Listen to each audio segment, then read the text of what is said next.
یہ حضرت سید ابو الفضل جمال الدین محمد شاہ یوسف گردیز کا مزار مبارک ہے۔ ملتان کی سرزمین پر تاریخی اعتبار سے باہر سے آنے والے پہلے سید عالم اور صوفی جس نے ملتان میں قیام کیا وہ حضرت شاہ یوسف گردیز تھے۔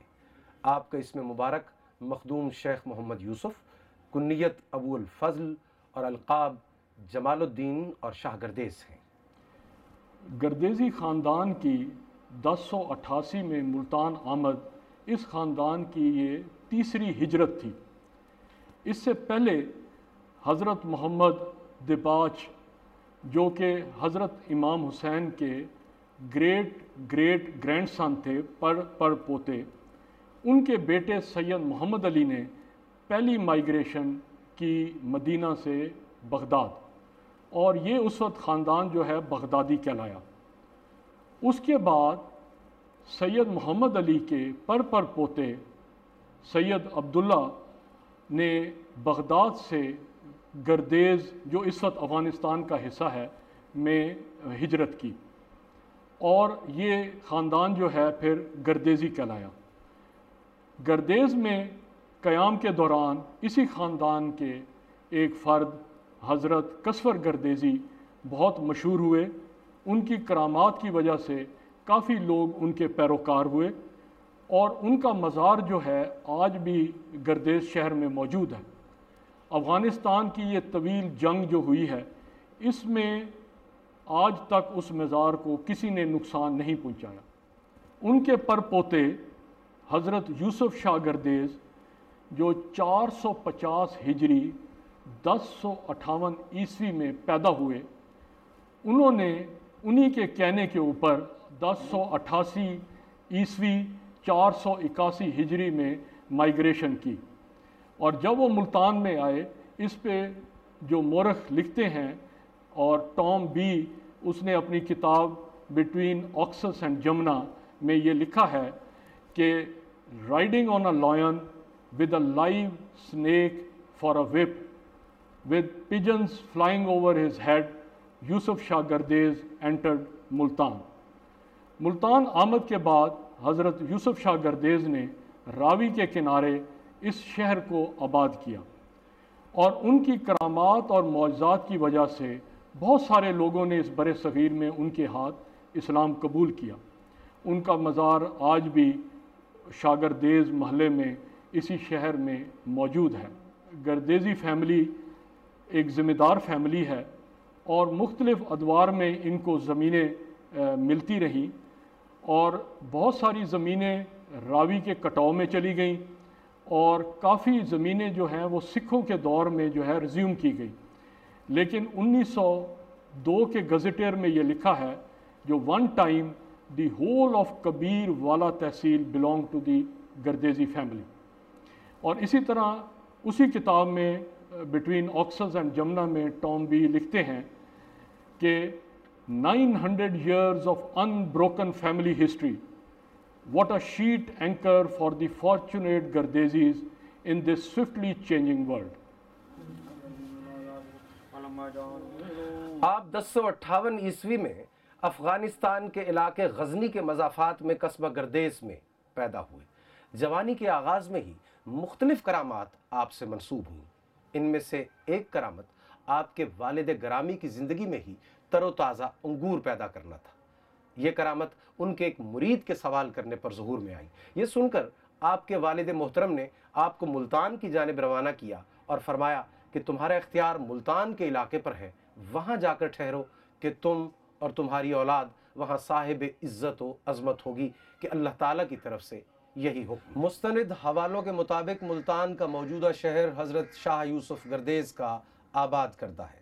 یہاں کے لوگ چاہتے تھے کہ قلعہ کوہنہ کے سامنے ٹیلے پر مکانات بنوا کر آبادی کریں، مگر چونکہ اس وقت دریائے راوی قلعہ اور موجودہ شہر کے درمیان بہہ رہا تھا تو یہ ان کے تمام منصوبوں پر پانی پھیر دیتا تھا، لہٰذا آباد کاری مشکل تھی۔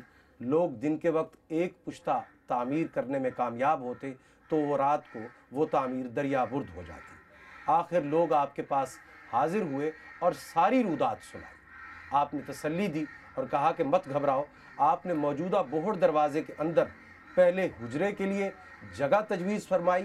حجرے کے سامنے والی جگہ جو اب النگ کہلاتی ہے، اس کے سامنے بن لوہارا تھا۔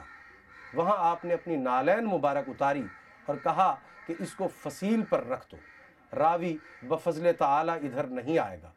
اور پھر سچ مچ ایسا ہی ہوا، فصیل یا پشتہ بن گیا اور آپ کے حجرے کے پیچھے مکانات بنتے چلے گئے اور راوی پیچھے ہٹتا چلا گیا، اور اس طرح اندرون شہر آباد ہوا۔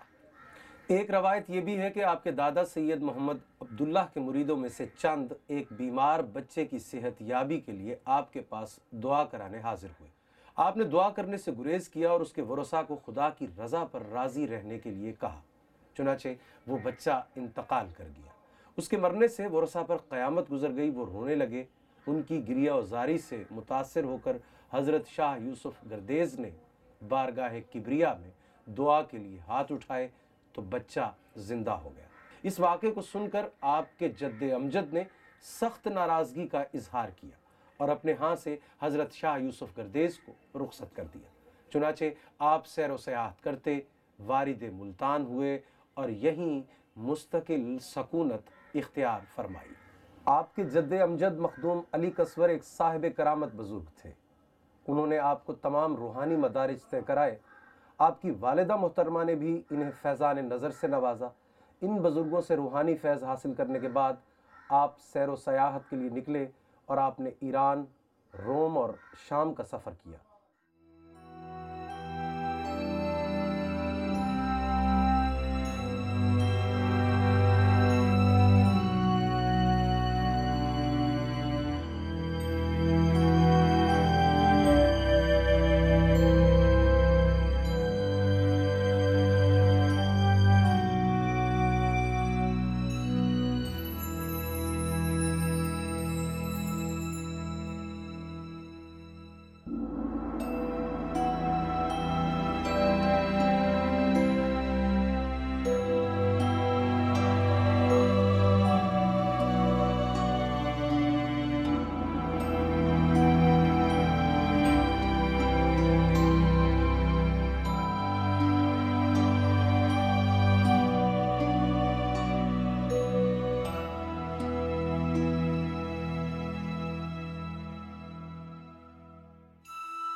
نے اس علاقے کے اکثر کنویں اپنے خرچ پر کھدوائے اور زراعت کو فروغ دیا۔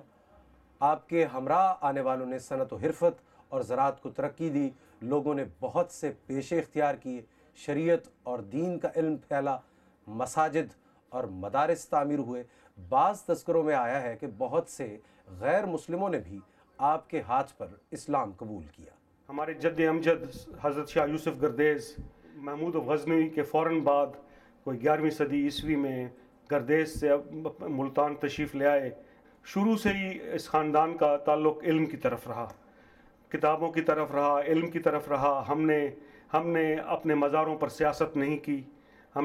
اور یہ جو پرانا ہمارا اینشنٹ کانسیپٹ ہے کہ مسجد، مزار، مدرسہ، 3 ایم، ٹرپل ایم، تو اس پر ہم شامل رہے کہ یہ مزار جو ہوتا ہے اس کی بڑی افادیت تھی اس دور میں۔ مزار صرف یہ نہیں تھا کہ جا کر وہاں پر فاتحہ پڑھا جائے، بلکہ وہاں سے علم حاصل کیا جائے۔ وہ ہماری یونیورسٹیز تھیں۔ اب بھی آپ دیکھیں کہ ایران میں بی بی معصومہ کے مزار کے اوپر سب سے بڑا حوضہ ہے، یہ حوضہ علمیہ ہے۔ اسی طرح نجف میں حضرت علی علیہ السلام کے مزار کے اوپر بہت بڑا حوضہ علمیہ ہے۔ تو یہ ہماری ساری یونیورسٹیز تھیں، مزار اور مسجد اور مدرسہ، یہ تینوں ایک ساتھ ہوا کرتی تھیں۔ تو اسی طرح ہمارے خاندان نے بھی، ہمارے مخادیم نے بھی اپنے مزار کے گرد ایک قسم کا وہاں پر مدرسہ بنائے ہوتے تھے، جہاں وہ علم کو فروغ دینے کے لیے مذہب